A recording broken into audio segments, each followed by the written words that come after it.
ભરૂચના કબીરવડ ખાતે મામા ભાણેજ વેકેશન હોવાથી ફરવા ગયા હતા.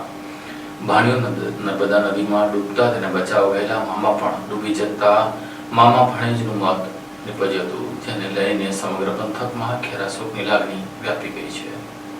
ઉનાળા વેકેશન સાથે જ ભરૂચના સુપ્રસિદ્ધ પ્રવાસન ધામ કબીરવડમાં મામા ભાણેજ ડૂબ્યા હોવાની ઘટના સામે આવી છે. ભરૂચના સોન તલાવડી વિસ્તારમાં નર્મદા માર્કેટ લસણવાડુ ફળિયામાં 20 વર્ષીય અમિતભાઈ લખાભાઈ વાઘેલા વેકેશન હોવાથી સુરતના કોશાળ ગામે રહેતો 7 વર્ષીય ભાણેજ રાજેશ વાઘેલા વેકેશન માણવા મામાના ઘરે આવ્યું. ઉનાળાની કાળઝાળ ગરમી વચ્ચે મામા ભાણેજ કબીરવડ ગયા. ત્યાં બપોરે 1 વાગે તેઓ નર્મદા નદીમાં નહાવાની મજા લઈ રહ્યા હતા. તે દરમિયાન ભાણેજ રાજ નદીના ઊંડા પાણીમાં ડૂબવા લાગ્યો.